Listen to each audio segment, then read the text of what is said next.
Hello friends,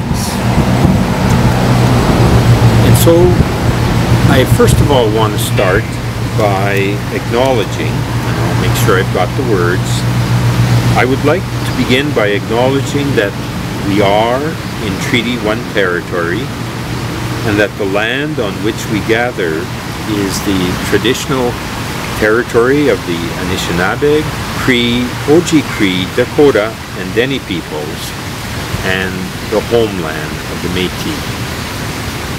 Now, these are words, and this week I've heard many, many words. Telephone conversations, but many emails, and many, many messages. Thank you for that, in response to the Facebook message of last week.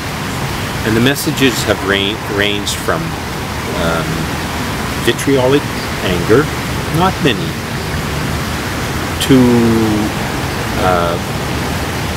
Catholics, engaged Catholics, confused, bewildered, sad, angry, turning towards their bishops, turning towards the Pope. Now what? And also then some key conversations that have really touched me. So I'd like, before I get into issues, and that'll be for the following weeks, okay? Because in your responses you brought many issues. Why doesn't the Pope apologize? What about the people who founded the residential schools? Why don't we just forget the past and move boldly, happily, fuzzily into the future?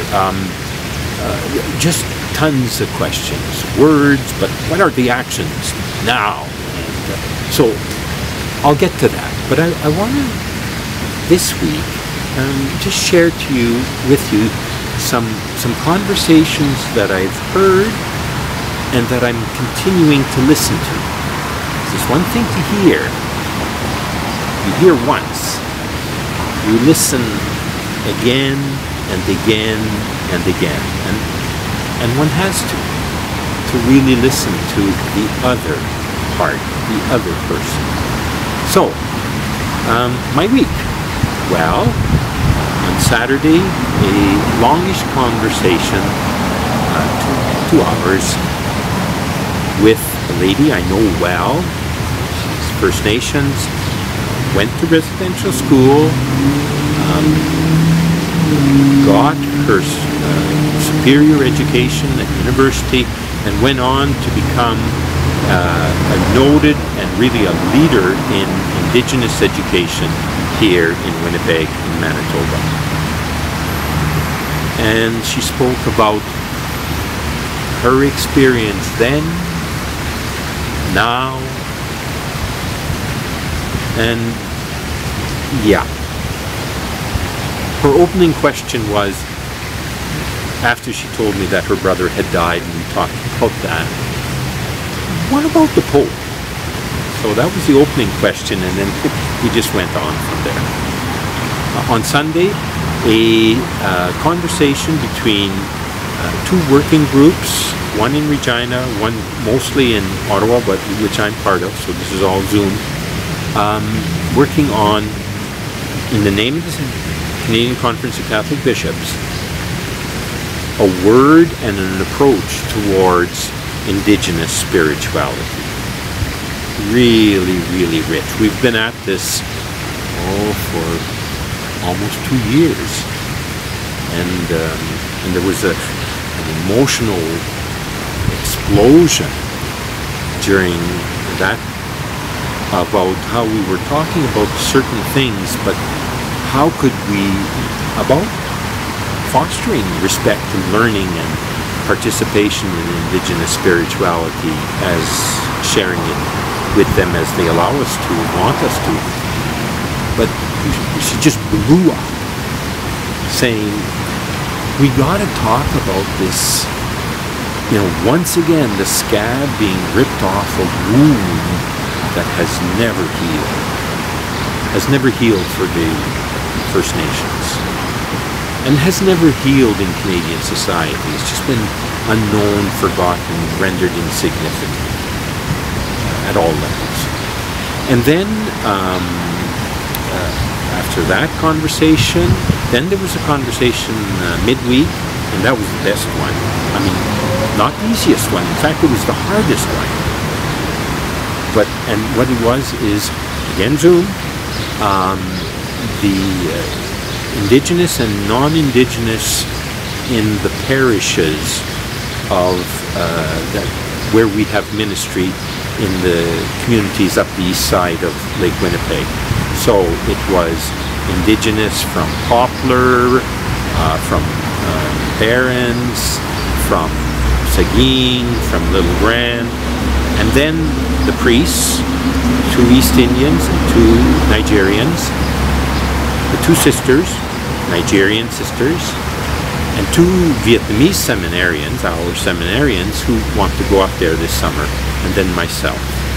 And the listening circle to, first of all, as it has to be, listening to what was in the heart and what was happening in the communities as shared by the First Nations. And these are people I've known for the last 12 years, and I would say I'm honored that they have offered me friendship again and again, and did so in that conversation. And the hurt that has been the deepest hurt that I've been privy to and that I've tried to listen to and to let into my heart was the hurt of the Indigenous Catholics. Because there's such a flood of emotions that have come through all of that. Emotions in their own hearts, emotions in the community, and I'd like to speak to that at greater length later on. And then a listening circle of the priests and sisters and the seminarians, and then finally myself. And yeah, I'll come back to that conversation. But the hurt of the Catholic Indigenous, the hurt of all the Indigenous, but also the desire to move forward for right relationship based on truth that calls forth asking for forgiveness as often as needed for a particular conversation, for the relationships going forward, and then action. What actions at all levels of the Church of Saint-Boniface, whether it's in those communities, whether it's in all of our parishes, whether it's in the words of our priests, in my words, action, so that Catholics, all Catholics, come to know the reality as their reality also. Because this isn't just a thing of the past, this is how we go forward. And then a conversation near the end of the week between a regular scheduled conversation, ecumenical dialogue, Anglican bishops and Roman Catholic bishops, and the question of how both our churches, and we ran residential schools, both of us, if you put the Anglicans and the Catholics together, that's 95% of the schools. But the question wasn't so much about the schools then, but coming from that, how do we, as churches, together, with all of our members, and there's Anglican Indigenous, many of them, and of course non-Indigenous Anglicans, there's non-Indigenous Catholics, and there's many Indigenous Catholics. How do we live out a life of church so that never again is the gospel carried in a vehicle that brings the First Nations people to say, we're just not good enough. We're just not good enough in their eyes. Whether it's language, culture, spirituality, way of life, way of parenting, teachings, all of that. This is a long struggle against hate. This is a long struggle against prejudice and even more hatred. And this proclaimers of the gospel trying to change the vehicle, the way in which that gospel is proclaimed. How do we walk together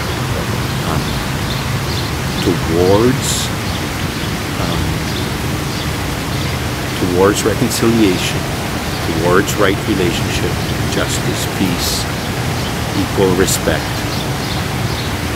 knowing that we have to, in words but especially in actions, push back in all of our hearts those seeds of prejudice, hatred, exclusion. And we can, because the power of Christ and of the gospel, the Catholic and the Anglican Indigenous, they know it. They know Jesus. And together we find a way to proclaim that Jesus by right relationship. So, I'll be back to you next week and for several weeks with my reflections around this. Thank you.